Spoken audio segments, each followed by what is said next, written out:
Bueno, entonces pasamos al siguiente ponente, que es Benjamín Juárez, perdón, el director del Centro de Estudios Mexicanos, UNAM Boston. Nos habla desde allí, con su ponencia Himnos, Marchas y Música Patriótica en México y América Septentrional tras los procesos de independencia. Benjamín Juárez, como dije, es el director del Centro de Estudios Mexicanos UNAM Boston, profesor emérito de Bellas Artes de la Universidad de Boston, miembro corresponsal de la Academia Mexicana de la Historia en Estados Unidos. Fue director de Música y Danza de la UNAM, director de Difusión Cultural de la Universidad Anáhuac Sur, director general del Centro Nacional de las Artes y director de vinculación del Instituto Mora, antes de ser nombrado decano de la Facultad de Bellas Artes de la Universidad de Boston. Director de orquesta en el Centro de Artes Interlochen, ha trabajado con las orquestas sinfónicas del Estado de México y la Filarmónica de la Ciudad de México, y ha sido director invitado de las principales orquestas de México, así como de Europa, Estados Unidos y la República Popular China, donde dirigió la Filarmónica de Shanghái y fue el primer director latinoamericano en dirigir en ese país. Su carrera se ha distinguido por la difusión de la música mexicana e hispana, desde el siglo XVI al XXI. Su trabajo en la investigación y difusión de la música catedralicia mexicana, reflejado en más de 12 discos compactos grabados por el sello mexicano Urtext Digital Classics, le ha valido excelentes críticas en Estados Unidos y en Europa, así como una nominación al Grammy Latino. Fue consultor cultural de Pixar para la película Coco. Bienvenido, Benjamín Juárez, un gusto. Mil gracias, doctora Bortolotto, y mil gracias por la invitación. Pues quisiera empezar con este mapa que lleva el título Mapa de la América Septentrional, que nos habla de lo que era el Imperio Mexicano y lo que eran los otros, es decir, las colonias inglesas y francesas en la parte norte de América. Pero como pueden ver en este mapa de la América Septentrional, toda Centroamérica es parte de este territorio, como fue parte también de el primer imperio que tuvo México cuando se consumó su independencia. Muchos historiadores hablan más de una guerra civil por el poder que de un proceso de independencia. Todos quienes firmaron el acta de independencia eran blancos, eran hombres, con dos excepciones de afromexicanos, y pues eran gente con poder que querían mantener el estatus de su pertenencia a las clases dominantes, tanto religiosos como militares. Un dato muy triste es que Agustín de Iturbide había sido un general realista y que de una forma o de otra, según algún colega historiador de la academia, fusiló algo así como un 10% de la población de lo que ahora es México. Y, como decía, durante un poquito más de un año y menos de dos, todo el territorio de Centroamérica, hasta llegar a lo que era la Gran Colombia, era también parte de este imperio. Y en ese imperio, obviamente, la música jugaba un papel muy importante. Como había ya comentado la doctora Vargas Curiel, pues los tambores y las trompetas eran la única forma en la cual se podían dar instrucciones en medio de las batallas, y tanto los turcos como los europeos de la Edad Media, este es un grabado de 1544, nos hablan de esas dos figuras emblemáticas en el ejército: el tambor mayor o el tambor y quien lleva el estandarte, como un símbolo nuevamente de orgullo y de identidad. Y así vemos cómo la educación musical en Europa, en México, y sobre todo tratando de emular esa tradición francesa, está muy cimentada en la idea de las bandas militares, tanto a pie como a caballo. Y créanme, no es nada fácil tocar y caminar, y me imagino que todavía más difícil es tocar y andar a caballo, aún a trote. Esta es la famosa Garde Républicaine, que es la heredera de la Guardia Napoleónica, y que además pues tiene una relación muy cercana en su formación con la educación que se daba en los conservatorios de Nápoles. Hasta que se funda el Conservatorio de París como resultado del gran número de músicos militares que se quedaron sin empleo después de la caída de Napoleón, se enseñaba a improvisar al mismo tiempo que se enseñaba a cantar o a tocar un instrumento, con un método similar al bajo continuo que se llamaba partimento. Y hay en la historia de la música francesa la memoria de un maestro franco-alemán que en Versalles educó a más de 600 trompetistas, porque obviamente cada batallón quería tener los mejores músicos posibles y que la producción fuera lo más rápida. Además, no solamente eran los instrumentos, sino también los vestuarios, como decía la doctora Bortolotto, ya sea en Argentina o en Italia, como es este el caso, pues tenemos esa figura seductora del militar y muchas veces del músico militar. En la ópera Wozzeck de Alban Berg, quien le roba a María al triste protagonista es precisamente el tambor mayor, y obviamente en las óperas de Rossini y Donizetti, como Barbero de Sevilla o El Elixir de Amor, pues el corazón de la protagonista siempre está tentado por una figura militar que le permite salir de la zona rural en la que vive, de dejar de ordeñar cabras y vacas y a lo mejor de buscar buena fortuna con un hombre de armas. No solamente era alboroto. Las grandes bandas europeas y mexicanas tocaban en los domingos en las plazas públicas para mediar un poco todos los estragos que causaban en la sociedad y los corazones de las jóvenes sin mancha, sin pecado y sin esperanza, que estaban deslumbradas por la presencia de estos personajes con casacas rojas. Así es que, obviamente, tenemos cartas de que cuando llega la Madame Calderón de la Barca a México, a la ciudad de Veracruz, es recibida por una banda militar que ella califica como buena, y ella era una gran melómana, y lo que tocan es una parte de la ópera Los Puritanos de Bellini. Lo interesante es que Los Puritanos se había estrenado en el Teatro Máximo de Palermo hacía apenas 2 años. O sea que las bandas en América y en México estaban muy a la moda. Y también las bandas, la música, igual que las esculturas, pues es una forma de educar a los niños, no solamente en el imaginario de algo más grande que nuestra familia, para lo cual estamos dispuestos a dejar la vida.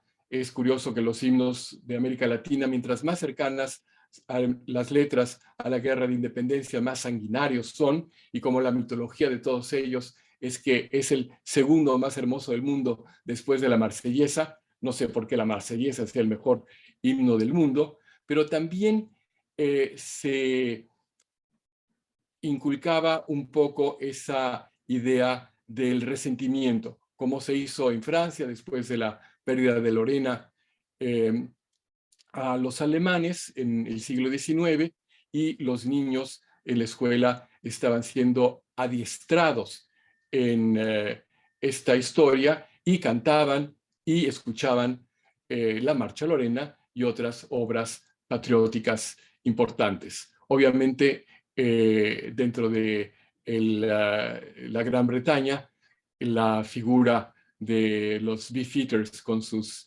estandartes rojos, por cierto, hechos con colorantes que venían de México y producidos por indígenas en Oaxaca, y sus timbales de plata también que venían de México, y sus bordados de oro que quizás venían del Perú, mostraban la riqueza de ese imperio que lamentablemente ahora ha dejado de ser parte de la Unión Europea. Pero México también mandó a una banda, el 8º Batallón de en la época de Porfirio Díaz, a la exposición del centenario de lo que fue la exposición en Nueva Orleans sobre la primera vez que se llevó el algodón de América a Europa. Y esta banda causó una enorme sensación, influyó en la idea del Big Band de Nueva Orleans y tuvo como uno de sus grandes personajes al compositor Florentino Rosas, autor de un vals, el Vals sobre las olas, que pues es una especie de segundo himno para muchos mexicanos. Pero hablando de esas poblaciones olvidadas, también encontramos en Centroamérica y en México y en Estados Unidos un pueblo sin territorio, un pueblo que salió expulsado por los ingleses de San Vicente, llegó a Honduras, de Honduras cruzó obviamente a Belice, a Guatemala, a México, a Estados Unidos, son los garífunas. Ellos tienen un himno. Si vemos todos los himnos de América Latina y aún el himno inglés, pues vamos a ver que son himnos, en su mayor parte, la música compuesta por compositores europeos. Muy curiosamente, el himno de Estados Unidos tiene una música que era originalmente una canción de taberna, escrita por un inglés en 1778 aproximadamente, John Stafford Smith, y con una asunción a ser el himno nacional de Estados Unidos muy reciente, apenas de 1931, mientras que el himno de Guatemala es de 1896, el de Honduras de 1915, El Salvador también de 1846, el de México de 1854, que se hizo un gran concurso. Y quisiera terminar invitándolos a que conozcan esta gran cultura y compartir con ustedes unos cuantos minutos, si tenemos tiempo, de lo que es el himno y la cultura de este increíble pueblo garífuna. Un segundo, por favor.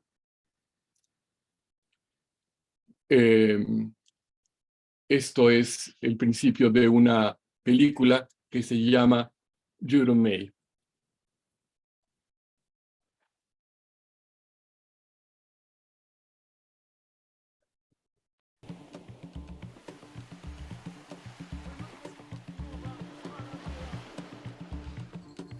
El tropo del colonialismo es el mismo. Los negros no merecen ser libres, los mexicanos no merecen su tierra. Vamos a hacer los esclavos, vamos a tomar sus territorios.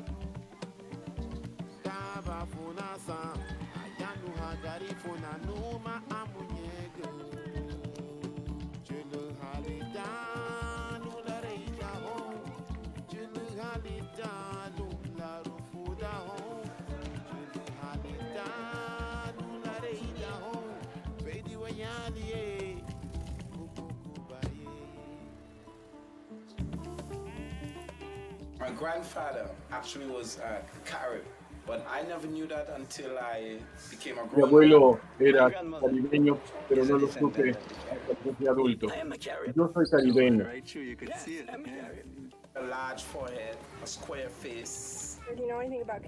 No sabemos nada sobre esta historia.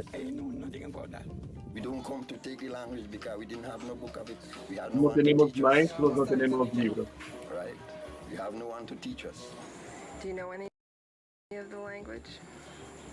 Ni siquiera conocemos la lengua. Mi abuela es descendiente.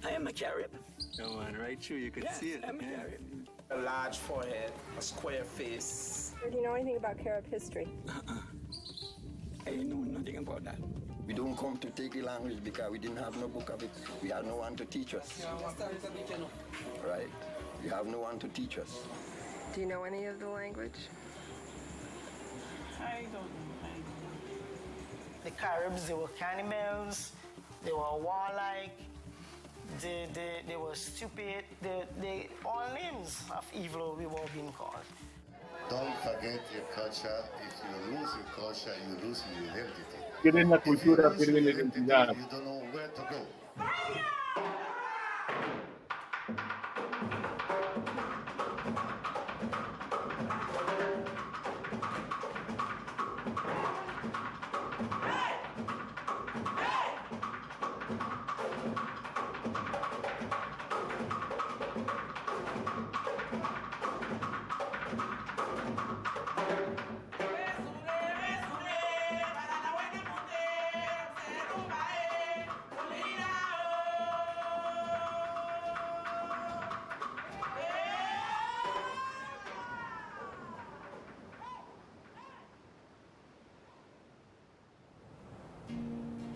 ¿Qué hay de los Maine, de los Caribes en Los Ángeles?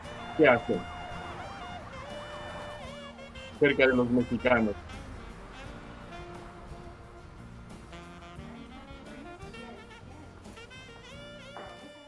My name is Cadron Gill. I live in Es Los un doctor Angeles. I am a family doctor and I'm y a también Caribbean. es un Caribe.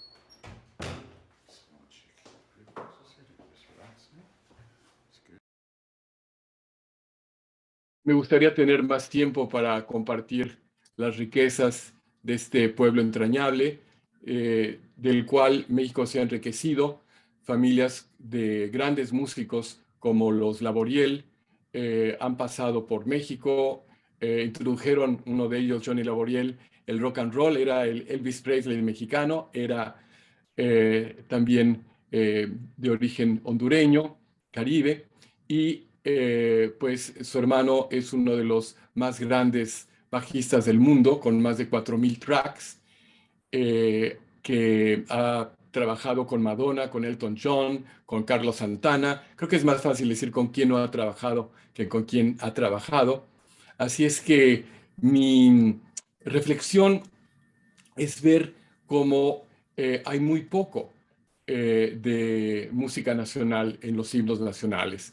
Y esa es una reflexión que ya hizo en época de la Segunda Guerra el doctor Bruno Nettel en un librito muy interesante, lamentablemente no muy bien traducido al inglés y no traducido al español, que se llaman Los himnos nacionales, donde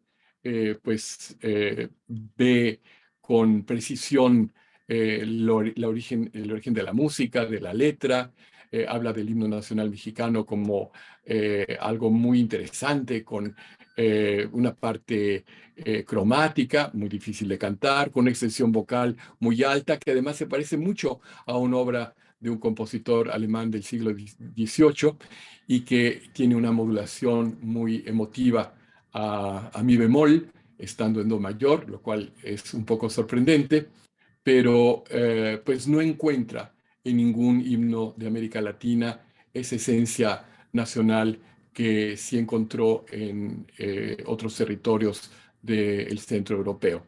Así es que, pues, yo creo que ahora que estamos celebrando 200 años de la independencia de nuestras naciones y cuando hemos tenido la oportunidad de hacer muchas reflexiones históricas, sociales, etnológicas, psicoanalíticas sobre el carácter y la identidad de nuestros pueblos. Habría que mencionar también todas esas luchas por tirar estatuas. También deberíamos de revisar las letras y las músicas para volvernos más incluyentes. Igual que los jugadores de fútbol se hincan para protestar por el racismo y la violencia policíaca en Estados Unidos, ojalá y pudiéramos emular a Nueva Zelanda, donde el himno tiene una primera estrofa en maorí, una segunda en inglés, y donde la nación es totalmente bilingüe y respetuosa de cualquier minoría. Muchas gracias. Ay, muchísimas gracias, Benjamín. Muchas gracias. Yo tengo una pregunta también, pero vamos a dejar las preguntas para después. Entonces voy a presentar al siguiente ponente, el profesor Leonel Alvarado, de los nuestros, de la Universidad de Massey en Nueva Zelanda, y luego hacemos las preguntas juntos. ¿Sí? Bien, entonces les cuento, la ponencia de Leonel se llama Del positivismo a YouTube, himnos, patriotismo y migración.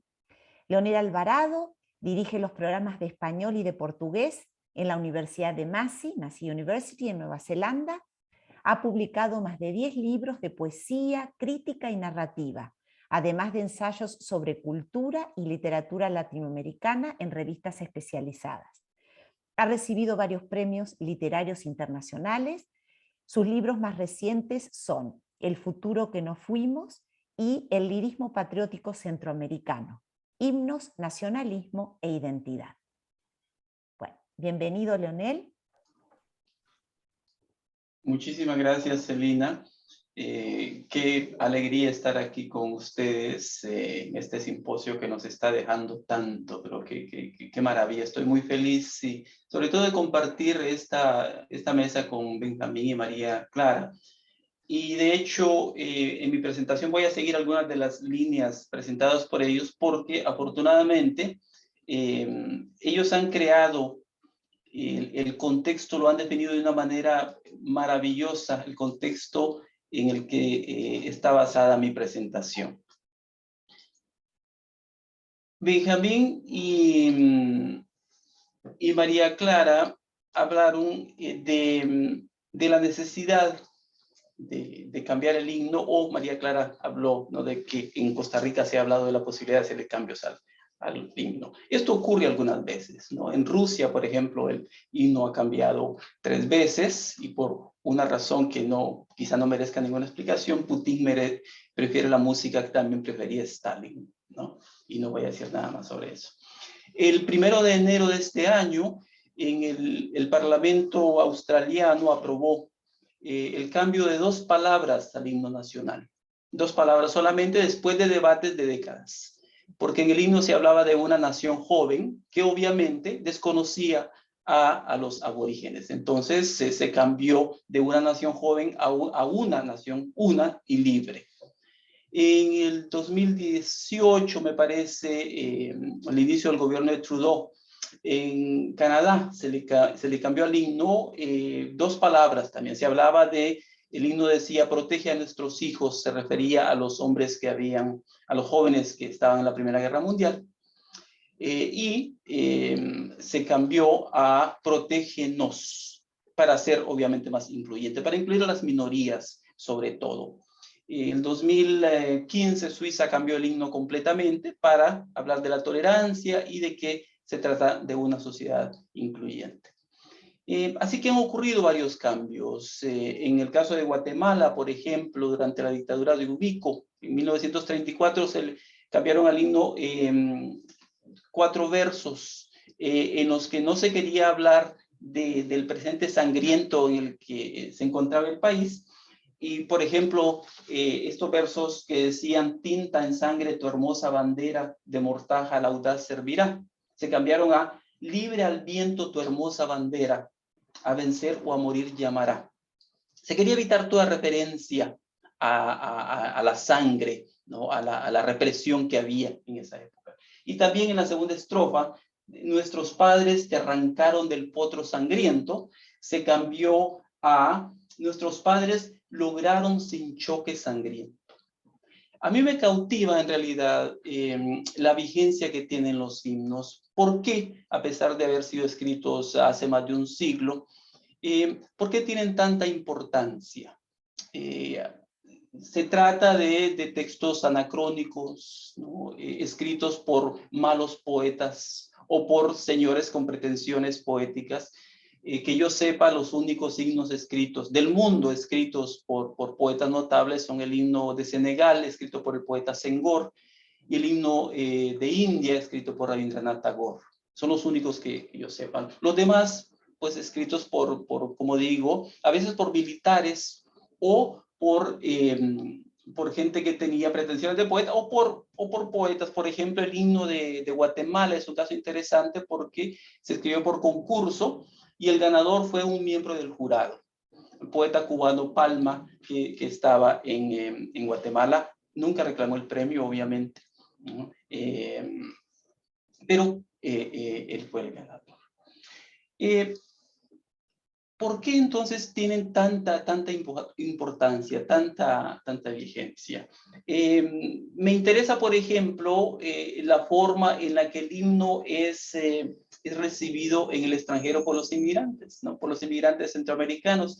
Y Benjamín mencionaba el hecho de que algo que se repite en muchos países, creo que sobre todo países latinoamericanos, Benjamín, tengo esa sospecha, de que el himno de cierto país, de Guatemala, El Salvador, Colombia, etcétera, es el más lindo, el mejor del mundo, después de la Marsellesa. Aquí hay algunos elementos de mucho interés. Decir que el himno es el más lindo o el mejor del mundo, después de la Marsellesa. ¿Por qué después de la Marsellesa?, se preguntaba Benjamín. A mí me parece que tiene que ver con la influencia del pensamiento francés, de la cultura francesa, sobre todo en la segunda mitad del siglo XIX en América Latina. Sabemos que Francia influye en la arquitectura, en la música, en la literatura, en la política, en la filosofía, hasta en la moda. Se manifiesta la presencia francesa, es muy fuerte en toda Latinoamérica. Tenemos, por ejemplo, las grandes avenidas construidas en Buenos Aires, en Santiago, en Lima, en México, y ahí está la impronta del arquitecto Haussmann, ¿no? Que fue el que transformó París en el siglo XIX. Como dice un crítico argentino, José Luis Romero, nuestra élite quería ser blanca, quería ser francesa. Hasta en las formas de morir se imitaba a Francia. Y obviamente los himnos surgen de esa encrucijada, como mencionaron Benjamín y María Clara, liberal, de la reforma liberal. Detrás de los himnos hay una filosofía que es el positivismo y una estética que es el romanticismo. El romanticismo aporta toda esa percepción de la naturaleza que es por una parte grandiosa y por otra parte explotable. Tiene un carácter útil también y por eso vemos tantas referencias, tanto uso de metáforas biológicas en los himnos nacionales, tanta referencia al campo. El positivismo también permite el paso, como se manifiesta en los signos, de la hacienda a la plantación, es decir, del sistema feudal al sistema capitalista. Y lo que se busca en el himno es propagar la imagen, sobre todo en el extranjero, de que el país está listo para la inversión extranjera, como vamos a ver, ¿no? Pero también decir que el himno ocupa el segundo lugar, quizá tenga que ver con un elemento muy importante del nacionalismo, el exclusivismo. Decir que nuestro país es el mejor, tiene la mejor comida, las mejores playas, la mejor música folclórica, ¿no? Etcétera. El mejor equipo de fútbol, etcétera.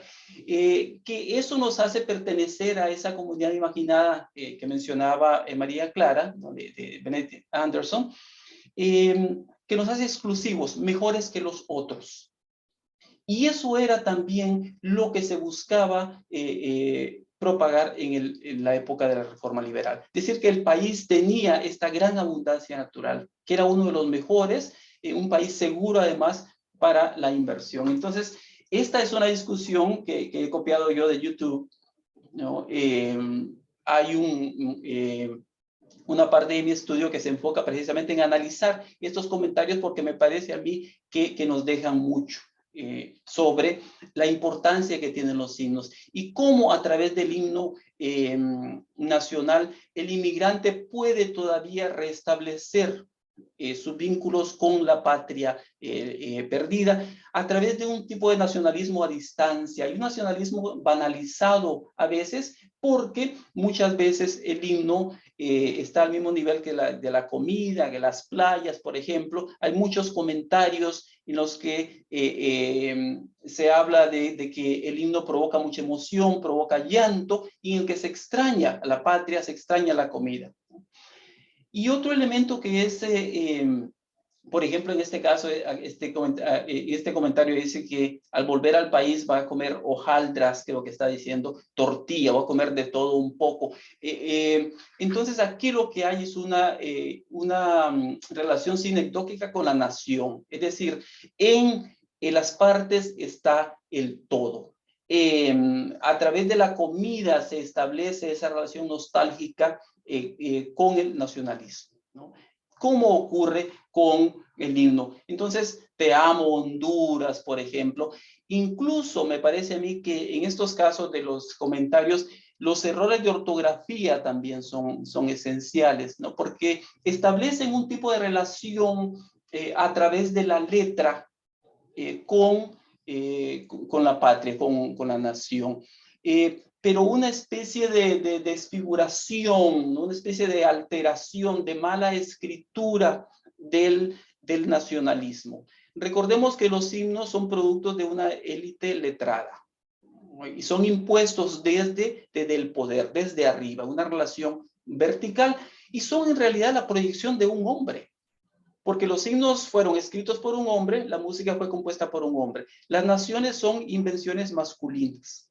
La presencia de la mujer es completamente nula. Voy a hablar de un caso muy interesante del himno hondureño después.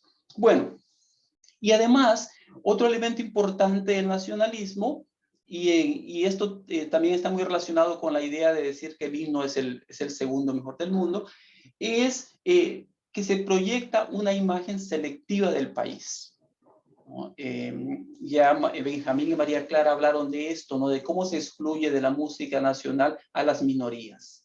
Como por ejemplo, no existe la presencia indígena en los himnos o la presencia afrodescendiente, por ejemplo, en los himnos centroamericanos, ¿no? Entonces lo que ocurre en el himno, como ocurría en la época de la Reforma Liberal o en la época de la conformación de las naciones, es seleccionar aquellos eventos nacionales, aquellos héroes nacionales que puedan dar una imagen muy positiva del país para, repito, atraer la inversión extranjera. Entonces, en estos videos que se proyectan a través de YouTube, ya sea videos oficiales como estas imágenes las tomé de un video oficial del himno nacional de Guatemala, o videos individuales, las imágenes casi siempre se componen de la exaltación de la belleza natural, como podemos ver acá, la riqueza agrícola del país, y eso está muy relacionado con el discurso de los himnos, la riqueza indígena, pero no el indígena vivo, sino el indígena ancestral, el indígena que quedó detenido allá en el pasado y que no representa ninguna amenaza ahora para el status quo, ¿no? Entonces se habla mucho de la arquitectura colonial con ese orgullo. Y también la arquitectura colonial. Mucha presencia de arquitectura colonial y también de la modernidad del país. Se trata de un país moderno, ante todo. Y sabemos la importancia del proceso de modernización durante la Reforma Liberal. Y las playas.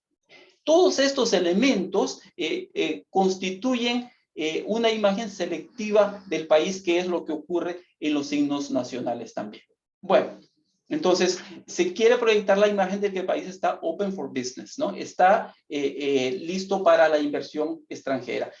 Y es muy significativo que en los himnos nacionales, por ejemplo de Centroamérica, casi no se utilice el pretérito.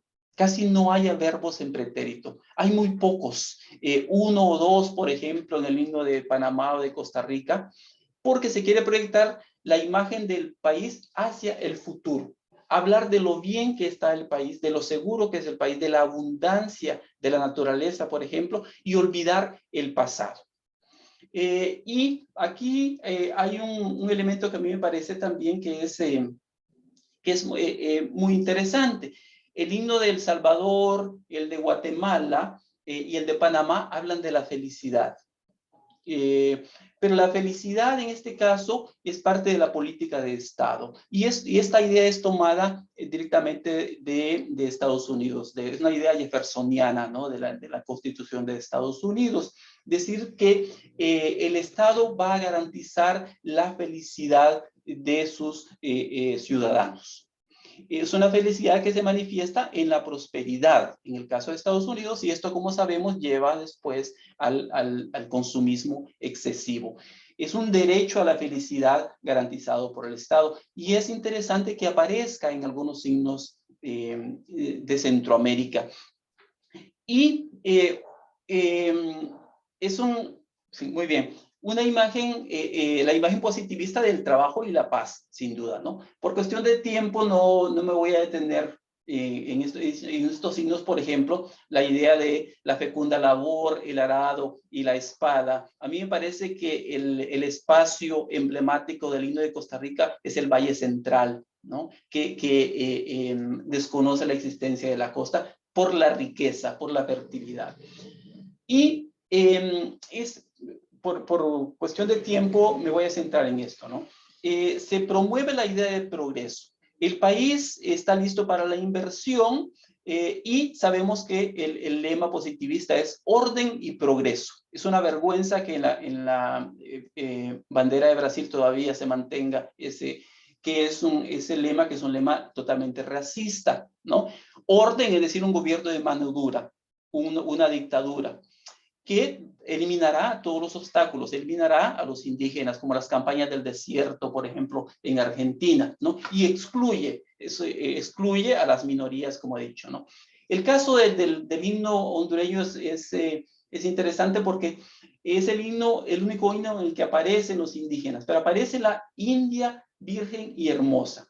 Es decir, lo que está haciendo en este caso es que la indígena aparece como la naturaleza, es virgen, es fértil y disponible, ¿no? En los años 70, Edward Said publicó este libro importantísimo, Orientalismo, en el que habla de cómo Europa reinventa, ¿no? Esa percepción del deseo en los países árabes. La mujer aparece siempre disponible y puede satisfacer los deseos del blanco, los deseos del europeo. Lo que ocurre en este caso, en esta estrofa del himno nacional de Honduras, es una violación. Es la violación de la indígena por parte del navegante español. Y es interesante que el adjetivo que se utiliza para describirla a ella es un adjetivo pasivo. Ella está dormida. Es despertada por el audaz navegante, un adjetivo activo. La acción es llevada a cabo por el hombre y la mujer es, repito, como la naturaleza, ¿no? En ella se puede llevar a cabo, se puede poner a prueba todo este aparato de posesión, de conquista, de seducción, ¿no? Y obviamente ella es, repito, virgen y fértil y hermosa. Recordemos que durante la época colonial, América se representaba como una mujer desnuda salvaje que siempre estaba esperando en algunos casos al conquistador, ¿no? Luego ocurre en los espacios de YouTube todo un positivismo virtual, unas grandes discusiones, por ejemplo, entre centroamericanos, y uno de los espacios en los que se puede después una ceremonia del poder, por ejemplo, se manifiesta en el estadio de fútbol, ¿no? Cuando el himno se sale ya del espacio del poder del lunes cívico y entra en otros espacios populares, ¿no? Y bueno, cambiar el himno. En el 2009 en Honduras apareció una versión del himno que está más cercana a la trova, que lo despoja completamente de todo el ceremonial militar. ¿no? Y que incluso cambia un poco la letra para hacer una referencia a lo que estaba ocurriendo en el país en ese momento. Se habla constantemente de esto, de cambiar el himno, porque es un himno que responde al siglo XIX, al imaginario que se tenía en el siglo XIX, ¿no?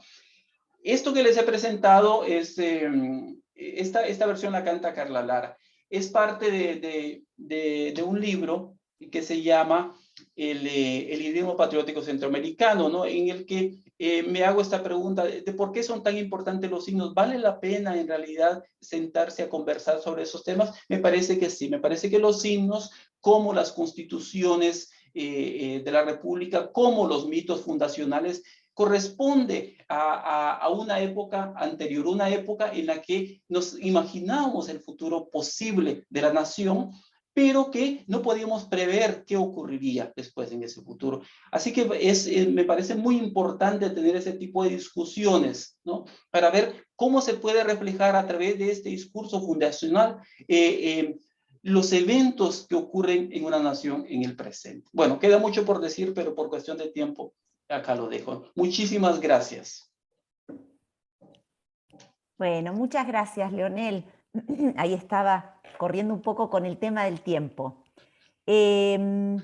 Preguntas y comentarios. Mientras esperamos que la gente se anime, yo tengo siempre algo. En realidad es para los dos la pregunta, para Leonel y para Benjamín. Una parte importante de toda mi carrera como investigadora ha sido el estudio de los afectos, ¿no? Las emociones, lo que se denomina affect en inglés, y que ha tomado una relevancia importante en el mundo académico desde hace como 15 años, ¿no?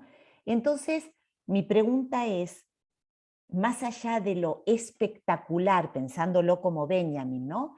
De montar el espectáculo en la plaza, el grupo ruidoso que decía María Clara.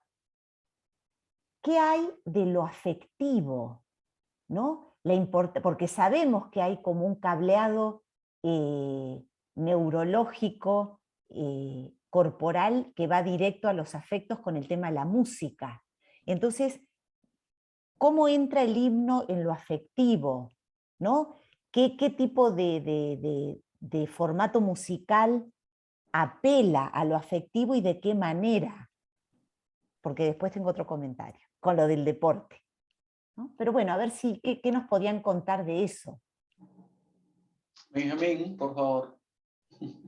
Bueno, yo creo que tiene mucho que ver, y dentro de la teoría de los afectos, desde una perspectiva de teoría crítica, tenemos que tomar en cuenta también toda la parte biológica y médica que la neurociencia nos ha permitido realmente conocer mucho de cómo percibimos las cosas y cómo entendemos al mundo a través de los sentidos. Muchos de los especialistas en percepción auditiva son de origen músicos que después estudiaron medicina y después empezaron a jugar con estas máquinas. Y obviamente el hecho de que la música no está en la partitura ni está en la oreja. La música vive en la memoria. Entonces, cuando nosotros a una niña le cantamos y hacemos que cante, que se memorice, que marche con estas melodías patrióticas, se vuelve una parte entrañable de su memoria, y su memoria es su ser, porque cuando perdemos la memoria con una enfermedad como el caso del Alzheimer, pues dejamos de ser nosotros. Y otro punto, dos puntos que quería hacer aquí son, en primer lugar, que salvo la invitación al baile o la invitación a la violación, los himnos latinoamericanos no hablan de las mujeres, hablan de los hijos soldados, de los hijos héroes, y solamente hablan de la madre, la patria o la indígena dormida. Y otro punto que quería hacer es, como han mencionado los tres, Benedict Anderson, ver que muchos de los puntos de este libro que ha sido tan leído son muy relevantes para América Latina, porque él postula que la idea del nacionalismo nace en las colonias americanas. Y lo sabe bien, pues él también nació en una colonia en los estertores del Imperio Británico. Y eso es importante para nosotros porque podemos ver que nuestra historia no es un refrito de lo que pasaba en Francia, en la España caduca de entonces, o en el imperio de la reina Victoria, que también estaba desmembrándose, sino que esas ideas pasan en las colonias inglesas, francesas y de habla portuguesa y española de nuestro continente. No somos un refrito. Sí, sí, me parece, claro que sí, es muy importante, ¿no? Lo que menciona Benjamín y lo que menciona Celina también. El himno, lo sabemos, se interpreta con el cuerpo, con todo el cuerpo también, ¿no? A pesar de que de la mano en el pecho, ¿no? A pesar de la formalidad. Y creo yo que la gran vigencia que tienen los himnos se debe a la eficacia del discurso pedagógico nacional. Se nos enseña en la niñez, ¿no? A interpretar el himno y a establecer esa relación afectiva. Y por eso es tan eficaz, ¿no? Esta experiencia infantil, la experiencia de la memoria. Y recordemos que los himnos se escriben en decasílabos, ¿no? Versos de 10 sílabas. Así que, obviamente, ¿no? Para un pueblo analfabeta, será más fácil recordar, ¿no? Ese tipo de métrica, como los corridos, por ejemplo, escritos no en octosílabos. Entonces, eso contribuye a que internalicemos el espíritu de la nación, aunque no entendamos lo que estamos cantando. En Honduras, por ejemplo, en el himno se habla de la bandera está cruzada por un lampo del cielo. No hay hondureño que sepa qué es la palabra lampo, ¿no? Entonces, a pesar de que se utiliza un discurso, un registro del siglo XIX tan gastado, tan anacrónico, aún así establecemos esa relación muy afectiva. Y cuando vamos a un partido de fútbol, por ejemplo, o cuando estamos fuera del país, ¿no? La relación se exacerba muchísimo más, ¿no? La nostalgia, recordemos, ¿no? Que viene de algia, de dolor, ¿no? Ese dolor que tratamos nosotros de resarcir, ¿no? A través de esta canción que nos enseñaron en la infancia. Cumplen entonces una función terapéutica, ¿no? La interpretación del himno. Y eso es muy interesante. Y claro que sí, me encanta lo que menciona Benjamín, ¿no? Esos estudios sobre a mí me encanta la amígdala, ¿no? La amígdala, esta neurona, ¿no? Que recibe todas las emociones. Así que me parece excelente esto. A ver si hay comentarios o preguntas. Bueno, no, por el momento no. Entonces, hago otra yo. No, me gustó que mencionara Leonel el tema, bueno, 2 puntos para que comenten los dos. Me quedó esa pregunta de Benjamín, ¿dónde está Latinoamérica en los himnos? ¿No? Si los himnos son con ambiciones francesas, con ambiciones norteamericanas, ¿no? Que así eran las constituciones, esas naciones del siglo XIX se piensan desde los focos metropolitanos, ¿no? Como metrópolis, como centro. ¿Dónde está Latinoamérica? ¿No? ¿En qué? Esa sería como una pregunta para los dos. Si es relevante, como dice Leonel, si vale la pena retocarlos, actualizarlos, o más vale tocar, por ejemplo, en Argentina un tango o un carnavalito, ¿no? Eso por un lado. Y por otro, el papel que lo he visto, digamos, como ciudadana, de los deportes en la revalorización popular de los himnos, en las Olimpiadas, en caso de Argentina con el rugby, por ejemplo, que se eligió una porción estratégica del himno, la introducción instrumental, que va increyendo, ¿no? Es poderosa, y luego solo el estribillo se canta, o sea, no se canta el himno como es, sí, ¿no? En su sucesión, sino que se canta la parte más marcial, si se quiere, sean eternos los laureles, ¿no? Esa cosa de vamos a la guerra, antes del partido de rugby. Entonces, bueno, que comentaran sobre alguno de esos dos aspectos. Sí. Gracias. Bueno, yo creo que igual que en los partidos de fútbol, igual que con las religiones, particularmente los gobiernos populistas explotan esta idea de que somos distintos y somos mejores que los otros. Y ahí, como diría Orwell, pues es muy cómodo definir quiénes son los otros. Sí. Y a lo mejor son los de dos patas o a lo mejor son los de cuatro patas. No importa, pero nosotros somos mejores. Y obviamente en el caso de los himnos, pues la música es algo que nos entra cuando leemos la música, cuando la tocamos y la cantamos por los ojos, por los oídos, por el cuerpo. Y como decía Lionel, pues el hipotálamo y todo el cerebro están trabajando. Sí. Entonces, hay que tener también cuidado de que la, el tratar de buscar lo nacional en lo folclórico es también una construcción muy difícil de eh, realmente explotar a fondo. Y aquí los primeros trabajos de Rita Segato, que empezó como musicóloga, como etnomusicóloga, trabajando en Venezuela y en México, y ahora es pues una de las figuras más importantes del pensamiento feminista latinoamericano.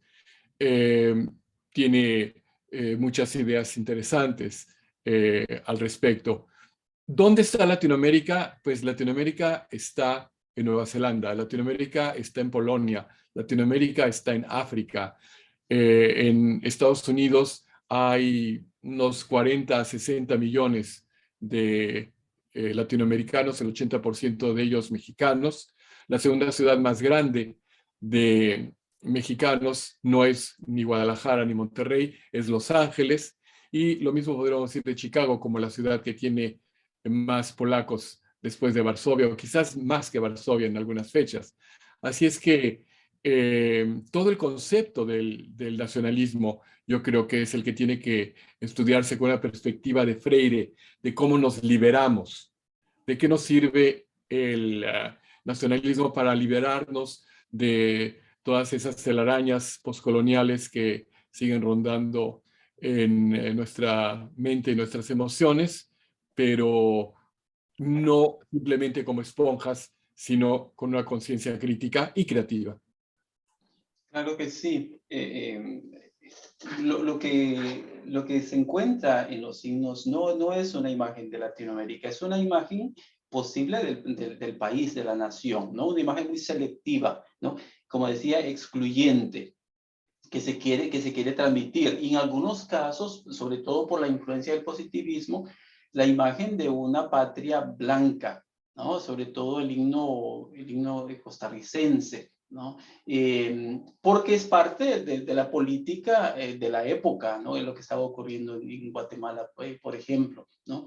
Entonces, se reinventan los mitos nacionales. El himno es una invención de mitos, ¿no? En realidad, ¿no? Por ejemplo, en el siglo XIX se inventa el mito de la cornucopia americana, esa cornucopia que aparece, por ejemplo, en varios escudos, esa abundancia que tiene el país, que es un concepto romántico también, ¿no? Es muy interesante, por ejemplo, ver los textos de los románticos de Humboldt, por ejemplo, sobre América Latina, cómo reinventa la naturaleza americana, que es una naturaleza, como decía, así grandiosa, vastísima, que uno lee los textos de Humboldt y escucha a Wagner, por ejemplo, es la misma tonalidad, ¿no? La misma grandiosidad, ¿no? O algunos piezas de Beethoven. Pero también es una naturaleza explotable, ¿no? Es una naturaleza, por eso sabemos la relación que existe entre el romanticismo y la revolución industrial, ¿no? Esa explotación a gran escala de la naturaleza. Bueno, en los signos de Centroamérica, por ejemplo, se está proyectando la riqueza natural, la riqueza agrícola, ¿no? Explotable y exportable de los países a través de una mitología local, una mitología nacional, de la que desaparecen, bueno, las minorías, en la que no están las minorías, salvo pues este caso del himno nacional de Honduras, que es un himno de Honduras de 1900, adoptado en 1915, desfasado incluso para esa época, ¿no? Ya para esa época, porque es un himno anticolonial, no tenía ningún sentido tener un himno anticolonial. Es muy interesante el himno de Belice, que es de 1963, adoptado en el 81, escrito por un garífuna también, ¿no? Entonces sería muy interesante esa conversación, compararlo, por ejemplo, con el himno garífuna, ¿no? Himno anticolonial del orgullo negro, ¿no? Y también de la riqueza natural explotable de Belice, ¿no? Muy interesante. Y luego en cuanto al deporte, sin duda, ¿no? Ha sido utilizado pues como un espacio para la propagación del nacionalismo. El jugador es como el labrador del himno, ¿no? Es que va a defender la patria. Recordemos que en los himnos nacionales se habla de que el labrador va a convertir su pala, su pico en arma para defender, ¿no? Y lo que ocurre en el fútbol también, es exactamente. Durante el golpe de Estado en Honduras, y con esto termino, en el 2009, mientras se cantaba el himno, mientras se juramentaba otro gobierno en el Congreso Nacional, la selección nacional estaba jugando fútbol en Estados Unidos, no me parece, ¿no? Entonces, las dos ceremonias, y en ambos se cantaba el himno, ¿no? Las dos ceremonias del poder al mismo tiempo. Gracias, Leonel. Justo viene una pregunta de Larry Rodrigo Murillo Cárdenas, de la UNAM, y entonces pregunta, o viene por ahí, ¿cómo se enseñan los himnos en América Latina? Es decir, ¿se enseñan en las escuelas? ¿Desde qué edad se aprenden y en qué momentos se cantan normalmente, además de partidos de fútbol o las Olimpiadas, como decíamos? No sé si quisiéramos invitar también a la doctora María Clara Vargas que de sus comentarios, porque este es un tema que ella tocó. Y bueno, en el caso de México es en los primeros viernes de cada mes, y saludos a la bandera y la banda de guerra, no banda militar, banda de guerra de las primarias y casi desde el kinder. Después hablo un poco de esto y de mi amigo Antonio Gramsci, que seguramente conocen. Sí, sí, las bandas de guerra, ¿no? Claro, en la escuela primaria, los lunes cívicos que existían en muchas escuelas, incluso algunos de la gente que comenta en YouTube habla del lunes cívico, el saludo a la bandera, obviamente. Al final de la escuela primaria en Honduras había, no sé si todavía existe, un examen del himno, que en mi época se trataba de recitar el himno, complicadísimo, porque es un himno muy largo. Himno operático como el de Salvador o el de Guatemala, ¿no? Son Costa Rica y Panamá y Nicaragua, pues la tienen mejor porque son himnos cortos. Guatemala, El Salvador y Honduras es una pesadilla aprenderse esos himnos, ¿no? Bueno, yo tengo una experiencia interesante. Yo mi primaria la hice en México, así que aprendí el himno mexicano en las escuelas, en la escuela pública, la escuela pedagógica mexicana. Y luego, más adelante, fui maestra de música en Honduras, en San Pedro Sula, donde me tocaba enseñar precisamente el himno. Y para mí fue una tortura, porque es un himno larguísimo, complicadísimo, y me tocaba dar 6º grado. Entonces tenían que hacerlo obligatoriamente todavía. Bueno, estamos hablando de hace bastantes años. Pero sí, yo creo que el éxito es precisamente que el himno, por lo menos en Costa Rica, se enseña desde casi que desde kinder, desde que son niños muy pequeños, se empieza a enseñar el himno, y ya en la ceremonia, cada semana hay ceremonias que en Costa Rica no son militares, pero que reproducen el modelo ¿verdad? De la ceremonia militar, en cuanto a que marchamos, llevamos la bandera, cantamos el himno. Pero sí, siempre es cuando se es muy pequeño. Es interesante, María Clara, que en Costa Rica no se haya cambiado esa marcha militar del himno, ¿no? Después del 48. Bueno, ese es un tema complicado, porque sí, el himno, la música de nuestro himno es completamente militar. Sí. Pero la letra suaviza esa imagen, ¿verdad? Entonces sí es un himno medio ambiguo, porque la música muy militar, la letra completamente habla de lo otro, ¿verdad? De la paz, etcétera. Pero sí, siempre está esa tensión. Perdón que interrumpa, pero ahí es precisamente la idea de Gramsci, que los partidos que logran tener éxito en un país para presentar un proyecto de revolución son los que cristalizan y catalizan esta fuerza destructiva y constructiva histórica para poder encontrar la identidad y la diferencia. Y dice él, siguiendo el idealismo de Hegel y después de Croce, por supuesto, pero como lo pone Gramsci es maravilloso.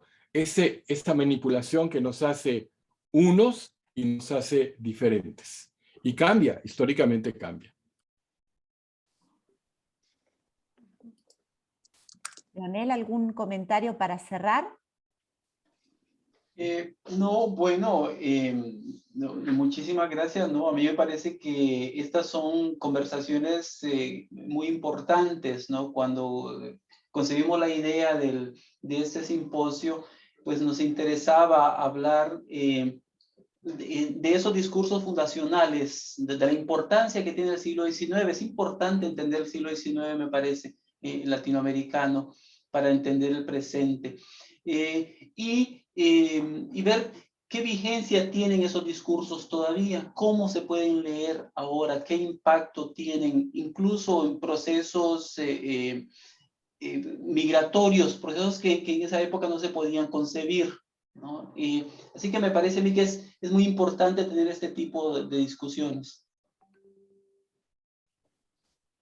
Puedo hacer yo una última pregunta para ti, Celina, y es que, pues, siendo también psicoanalista, estos extremos entre miedo y ansiedad, entre el nacionalismo y el racismo y la política de la fantasía, pues ha sido analizado con el lente del psicoanálisis lacaniano, que tanta atención pone a las palabras. Yo hice una terapia lacaniana con uno de sus alumnos directos en París, y una de las sesiones nada más estábamos mugiendo los dos, y no, no quiero volver a eso, pero ¿qué nos dices de esa visión psicoanalítica al miedo, la ansiedad, el sentido de pertenencia, el nacionalismo y el racismo hacia los otros? Bueno, no sé si puedo contestar la pregunta. Yo no soy psicoanalista, pero he usado mucho el psicoanálisis en mis trabajos. Tiene que ver, hablando de la música o de los himnos, yo creo que conecta con eso que decía Leonel, bueno, que han hablado todos ustedes, con quiénes queremos ser, ¿no? ¿Quién se quería ser en ese momento en siglo XIX? ¿No? ¿Quiénes queremos ser? Esa imagen del yo ideal, esa idealización de la nación, pero también de los ciudadanos de la nación, porque uno se siente, como muestra Leonel, por ejemplo, con los emigrantes, uno se siente parte de algo que tal vez es totalmente imaginario, porque por ahí son hijos de emigrantes, o sea que tampoco estuvieron en ese lugar, no conocen las costumbres realmente, nunca comieron la comida auténtica, entre comillas. Entonces, son idealizaciones bueno, que para mí están siempre conectadas con los afectos. ¿Qué nos enseñaron a querer? ¿No? Lo que decías, Benjamín, precisamente de la memoria, ¿no? ¿Dónde están esos nodos afectivos? ¿Qué nos enseñaron a querer? Por ejemplo, rituales además de la música. Nosotros que vivimos hace tanto tiempo fuera del país, pagamos exorbitantes sumas para comprar mate y tomamos mate, ¿no? Acá lo tengo. Y yo en Argentina, por ejemplo, no tomaba tanto mate. Escuchamos tango hemos empezado a amar el tango, sobre todo en sus vertientes más modernas. Y sí, tiene que ver con esos nodos afectivos, ¿no? ¿Quiénes queremos ser? Por ejemplo, hablando de Nueva Zelanda, lo maorí, el tema que yo lo he empezado a estudiar hace unos años, el tema de la lengua maorí, los expatriados neozelandeses que se van a Inglaterra, Europa, y descubren que tienen que aprender tereo, la lengua maorí. Pero lo descubren estando afuera, ¿no? Entonces, eso que comenta Leonel, de la gente que se emociona y llora con el himno, cuando por ahí si hubieran estado en Honduras, hubieran pensado, como dice María Clara, ay no, hay que cantar el himno otra vez, ¿no? Entonces, esas configuraciones del afecto, de la identidad unida al afecto, lo que nos enseñan a querer. Y esa relación se vuelve cada vez más selectiva, ¿no? El mate, el tango, ¿no? Las tortillas, ¿no? Cada vez más selectiva, sobre todo en los procesos migratorios, ¿no? Esa relación ya no es aquella patria mítica y global, ¿no? Basta, sino cada vez más específica, más selectiva, que era lo que se trataba de proyectar en los himnos nacionales también. Y te pone esta es la marca original y genuina del mejor mate, o del mejor salsa verde, o del mejor aguacate mexicano, la tortilla verdadera. Y pues yo no creo en la mercadotecnia, pero de que existe, existe, como diría el padre Feijó. O la salsa Lizano, que representa ahora la costarricañedad, que es una salsa normal y corriente, pero que se vende en todo lado, ¿no? Sí, bueno, y a mí me interesa precisamente desde esos nodos del afecto, ¿no? Que la música los activa de manera tan directa. Inmediato. Bueno, me parece que hasta aquí hemos llegado. Qué sensacional par de horas, qué privilegio. Muchísimas gracias María Clara, Benjamín, Leonel. Nos despedimos, no hay más preguntas. Qué privilegio, demos gracias a la tecnología. Le desconfiamos muchas veces, le tememos, pero agradezcamos. Así es, muchas gracias a Leonel Gracias. por la invitación y a ti por la moderación y a María por sus palabras llenas de sabiduría y de luz. No, creo que fue un aprendizaje para todas y para todos los que estuvimos acá. Yo salí con muchas cosas nuevas para investigar, para leer, así que gracias a ustedes también. No, a ustedes. Hagámoslo de nuevo.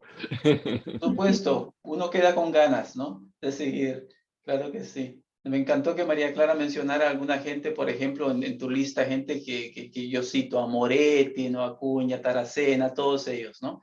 Somos parte de la misma comunidad. Muchas gracias a ustedes y gracias, Benjamín. Gracias, Elena.